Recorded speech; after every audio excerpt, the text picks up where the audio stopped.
하나님의 말씀 구약성경 예레미야 1장 1절로 끝절 19절 말씀까지를 교독해서 읽겠습니다. 베냐민 땅 아나돗의 제사장 중 hil기야의 아들 예레미야의 말이라. 아몬의 아들 유다 왕 요시야가 다스린 지 13년에 여호와의 말씀이 예레미야에게 임하였고, 요시야의 아들 유다의 왕 여호야김 시대부터 요시야의 아들 유다의 왕 시드기야의 11년 말까지 곧 올해 예루살렘이 사로잡혀 가기까지 임하니라. 여호와의 말씀이 내게 임하니라. 이르시되, 내가 너를 모태에서 짓기 전에 너를 알았고 내가 배에서 나오기 전에 너를 성별하였고 너를 여러 나라의 선지자로 세웠노라 하시기로. 내가 이르되 슬프도소이다. 주 여호와여 보소서, 나는 아이라 말할 줄을 알지 못하나이다 하니, 여호와께서 내게 이르시되 너는 아이라 말하지 말고 내가 너를 누구에게 보내든지 너는 가며 내가 네게 무엇을 명령하든지 너는 말할지니라. 너는 그들 때문에 두려워하지 말라. 내가 너와 함께하여 너를 구원하리라.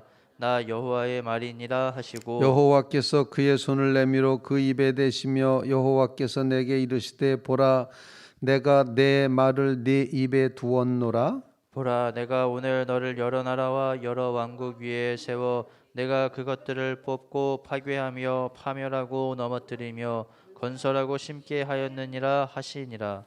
여호와의 말씀이 또 내게 임하시니라. 이르시되 예레미야야 내가 무엇을 보느냐 하시매 내가 대답하되 내가 살구나무 가지를 보나이다. 여호와께서 내게 이르시되 내가 잘 보았도다.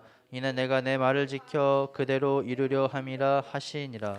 여호와의 말씀이 다시 내게 임하니라. 이르시되 내가 무엇을 보느냐 대답하되 끓는 가마를 보나이다. 그 운면이 북에서부터 기울어졌나이다 하니, 여호와께서 내게 이르시되 재앙이 북방에서 일어나 이 땅의 모든 주민들에게 부어지리라. 내가 북방 왕국들의 모든 족속들을 부를 것인즉 그들이 와서 예루살렘 성문 어귀에 각기 자리를 정하고 그 사방 모든 성벽과 유다 모든 성읍들을 치리라. 여호와의 말이니라. 무리가 나를 버리고 다른 신들에게 분향하며 자기 손으로 만들 것들에 절하였은즉 내가 나의 심판을 그들에게 선고하여 그들의 모든 죄악을 징계하리라. 그러므로 너는 내 허리를 동이고 일어나 내가 네게 명령한 바를 다 그들에게 말하라. 그들 때문에 두려워하지 말라. 내가 그들 앞에서 두려움을 당하지 않게 하리라. 보라, 내가 오늘 너를 그 온 땅과 유다 왕들과 그 지도자들과 그 제사장들과 그 땅 백성 앞에 견고한 성읍 쇠기둥 눈선벽이 되게 다 하였은즉 같이 그들이 너를 치나 너를 이기지 못하리니 이는 내가 너와 함께하여 너를 구원할 것임이니라. 여호와의 말이니라. 아멘. 살아계신 하나님의 말씀입니다. 예레미야 1장 말씀을 이제 통해서 말씀으로 기도하는 그런 시간이 되시기를 바랍니다. 예레미야는 이제 요시야 왕 때부터 시작을 해서 5대 왕을 걸쳐서 40여 년간 긴 세월 동안을 예언했던 그런 예언자입니다. 예레미야는 어떤 신비한 기적을 행하거나 그런 적이 한 번도 없고 오직 예레미야는 하나님께서 맡겨주신 말씀만을 전하는 그런 사람이었습니다.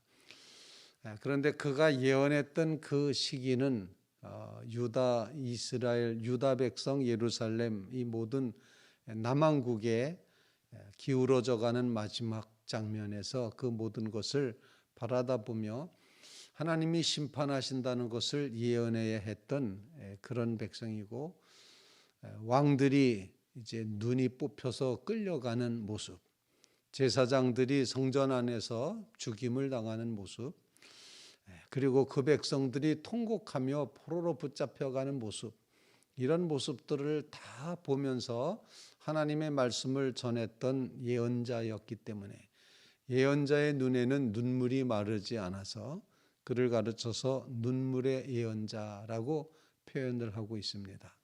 예레미야서와 예레미야애가 슬픈 노래를 지어 애가를 지었던 이 모든 것은 바로 그 시대상을 아파했던 예레미야 선지자의 모습이다라고 생각을 합니다. 예레미야를 가르쳐서 말씀의 예언자라 이렇게 표현하는 건 40년 동안 하나님의 말씀을 전합니다. 그래서 우리에게 첫 번째로 주는 기도 제목은 하나님이 우리 입에다가 말씀을 넣어 주셨다, 이런 표현을 오늘 본문에 하고 있는데, 오직 하나님의 말씀에 붙들림 바 되는 역사, 그 말씀이 가장 앞장서는 그런 역사, 우리의 느낌이나 감정이나 생각이나 계획이 아니라 하나님의 말씀이 가장 앞장선다고 하는 이 신앙 고백을 간직하며 살아가야지 된다 하는 것입니다. 오늘 본문 말씀 4절 말씀 보면은 여호와의 말씀이 내게 임하니라, 말씀이 임하였다, 이렇게 표현을 하고 있습니다. 또 11절 말씀에는 여호와의 말씀이 또 내게 임하니라, 이렇게 말씀하시고, 이제 하나님께서는 이 말씀에 대한 것을 계속해서 이제 표현을 하고 있습니다. 9절 말씀에도 여호와께서 손을 내밀어 내 입에 대시며 여호와께서 내게 이르시되 보라, 내가 내 말을 내 입에 두었노라. 예레미야에겐 이렇게 말씀하시고 말씀을 두었다리고 말씀을 전하라고 하고 말씀이 최고다라고 하고, 아마 내가 전하는 그 말 때문에 사람들이 너를 공격하고 외면하고 이렇게 박해하고 할지라도 너는 걱정하지 말아라 라고 말씀하시면서 말씀으로만 간다, 이렇게 예레미야는 이제 말씀의 예언자였습니다. 그래서 그런지 이사야는 66장이고 예레미야는 52장인데 장수로 따지면 예레미야가 더 짧지 않습니까? 그런데 분량으로 따지면 이사야보다도 훨씬 더 긴, 정말 말씀이 긴 그런 예언서가 예레미야서입니다.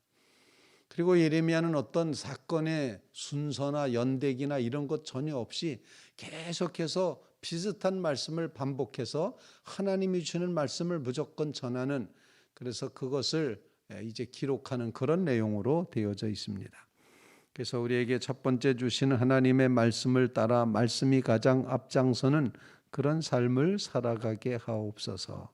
여호와의 말씀이 예레미야에게 임하였고 라고 표현하는 이 임한 말씀에 붙들려 살아가는 우리의 삶이 되게 하여 주시옵소서.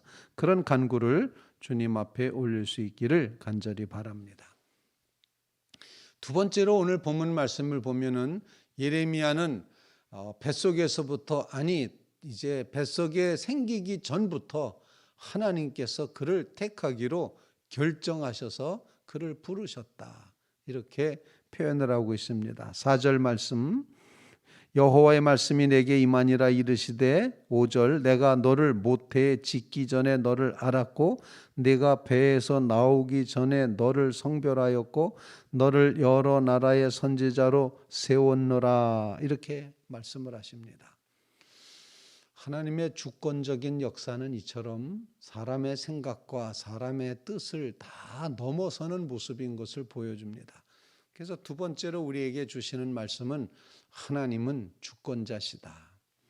태어나기 전부터도 하나님이 정하시고 세우기로 결정하신다, 이런 사실을 보여주면서 하나님이 주인이시다. 그런데 하나님의 백성인 그 백성이 우상 숭배하고 주권자이신 하나님을 버리기 때문에 예레미야의 중요한 주제인 심판이 이루어질 수밖에 없다 하는 것을 보여주고 있습니다.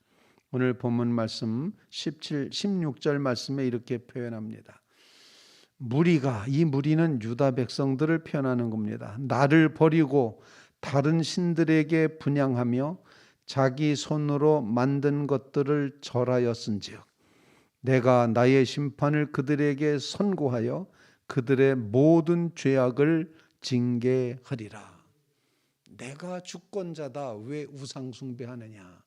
내가 주권자인데, 내가 너를, 예레미야 같은 경우에는 태어나기도 전에 이미 정하셨고 주권을 행사하셔서 세우기로 결정하셨고, 그렇게 하셨고, 그리고 하나님만 주권자로 섬겨야 되는데 그 백성이 우상 숭배를 하게 되자 하나님께서는 심판하시고 죄를 갚으시겠다, 징계하리라, 이렇게 말씀을 하고 있다는 것입니다.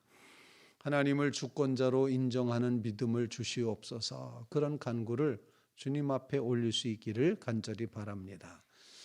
아마 어린 나이에 아마 20살쯤 됐을 거라고들 짐작을 합니다만, 하나님의 말씀이 이렇게 예레미야에게 임했습니다. 하나님이 주권자이신 것을 분명히 믿습니다. 그런데도 연약한 인간인지라 두렵겠습니까? 안 두렵겠습니까? 오늘 본문 말씀에 보면은 슬프도소이다라고 6절에 말하고 있습니다. 내가 이르되 슬프도소이다, 주 여호와여 보소서, 나는 아이라 말할 줄을 알지 못하나이다. 굉장히 두렵고 떨리는 마음이죠. 하나님의 거룩하신 부르심 앞에 섰을 때, 하나님의 말씀이 임하였을 때 나는 정말 너무도 작은 존재로, 나는 아무것도 아닌 존재로 이렇게 깨달으며 나는 어린아이입니다. 말할 줄 모릅니다. 하나님이 말씀을 나에게 넣어 놓으셨다는데 나는 말할 줄 모르는 사람입니다. 다른 말로 표현하면은 나 아닙니다, 다른 사람 시키세요, 이렇게 표현하는 그런 표현입니다. 아직 내가 어립니다. 말할 줄을 모릅니다. 슬프도소이다. 안 됐습니다. 틀렸습니다. 안 되겠습니다. 라는 그런 고백을 합니다. 그때 오늘 본문에 보면 세 번째로 강조하고 하나님께서 하시는 말씀이, 나이 어리다 그러지 말아라. 말 못한다고 하지 말아라. 내가 내 입에 말을 둔다. 그리고 너는 그냥 어디로 가든지 가서 내가 시키는 말만 하면 된다. 이렇게 표현을 함으로써 하나님이 함께 계시겠다고 표현을 합니다. 오늘 본문 말씀 여호와께서 7절 말씀입니다. 여호와께서 내게 이르시되 너는 아이라 말하지 말고 내가 너를 누구에게 보내든지 너는 가며 내가 네게 무엇을 명령하든지 너는 말할지니라. 8절 말씀, 너는 그들 때문에 두려워하지 말라. 내가 너와 함께하여 너를 구원하리라. 나 여호와의 말이니라 하시고, 이렇게 표현합니다.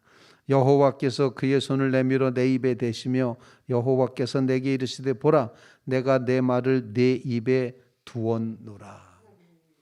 하나님이 함께 하시고 하나님이 만져주시고 하나님이 이제 회복하여 주시고 강한 능력을 부어주신다, 이렇게 표현을 하고 있습니다.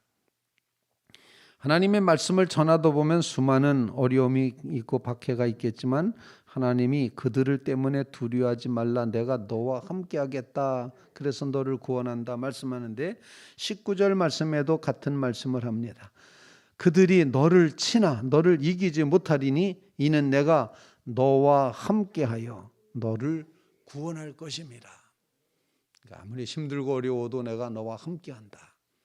이렇게 하나님이 함께해 주심으로 예레미야는 이제 자신의 사명을 감당할 용기와 힘을 얻게 된다는 것입니다. 오늘 본문 말씀에서 예레미야에게 확신을 주기 위해서 하나님이 환상을 보여주시죠. 예레미야에 뭘 보느냐? 그랬더니 살구나무 가지를 봅니다. 살구나무 가지는 당시 중동 그 지역에서 가장 먼저 이제 움이 트고 싹이 나는 그런 것으로서 살구나무 가지에 싹이 나면 때가 됐구나. 때가 됐다는 것. 그 때는 봄이든지 뭐 이렇게 그 때가 되었다는 사실을 제일 먼저 알리는 그런 식물이 됩니다. 때가 되었다는 것은 하나님의 심판의 때가 되었다는 겁니다. 이제 곧 이루어질 것이다를 보여주고 있습니다. 그 다음에 또 무엇을 보느냐 그랬더니 이제 이렇게 가마가 북쪽에서부터 이렇게 남쪽으로 기울어서 거기에 가마에서부터 뭐 흘러내리는 것을 보고 있습니다. 윗면이 북에서부터 기울어졌나이다. 여호와께 이르시되 재앙이 북방에서 일어나서 남한국 쪽, 즉 유다 백성 쪽으로 부어지는 역사. 이제 그 모습을 가마에 무엇이 끓든지 물이 끓든지 뭐 용광로에서 쇳물이 끓든지 그것이 남쪽으로다가 부어지게 된다. 북쪽에서부터 와서 남한국을 멸망시키게 된다. 바벨론이 와서 유다를 멸망시킨다.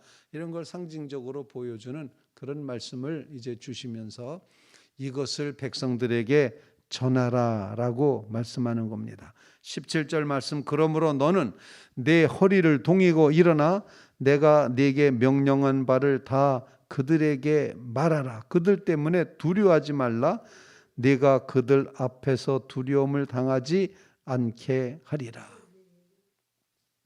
하나님이 함께 하심으로 이 사명, 심판을 예언하는 사명은 참 무서운 사명입니다. 언제 죽을지 모릅니다. 또 반대는 또 엄청날 것입니다. 박해는 심각할 것입니다. 그럼에도 불구하고 두려워하지 말고 하나님의 말씀만 전해라. 내가 너와 함께한다. 하나님의 뜻은 반드시 이루어질 줄로 분명히 믿습니다. 오늘 말씀을 통해서 우리에게 주시는 하나님의 말씀에 따라 살아가는 삶이 되게 하옵소서. 하나님만이 우리의 주권자이심을 알고 우상 숭배를 버리게 하여 주시옵소서. 하나님이 우리와 함께 하실 때 우리가 구원받고 승리할 수 있음을 기억하게 주시옵소서. 우리와 동행하여 주시옵소서. 이렇게 간구하며 기도하는 믿음의 성도들 다 되시기를 주님의 이름으로 부탁을 드립니다. 그렇게 됐을 때 이제 예레미야는 견고한 성읍, 쇠기둥, 놋병벽 이렇게 표현하는데 무너지지 않는 어떤 견고함을 표현하고 있습니다. 하나님이 함께해 주시고 하나님의 말씀을 전하고 하나님의 주권자임을 인정하며 살아갈 때 견고한 성읍이 되고 쇠기둥이 되고 놋성벽이 된다. 난공불락의 요새가 된다. 흔들림 없는 존재가 된다 말씀을 하고 있습니다. 오늘 이 말씀을 꼭 의지하시면서 하나님 앞에 흔들림 없는 믿음의 자리에 세움받아 살아가는 주의 성도들이 다 되시기를 주님의 이름으로 축원을 드립니다.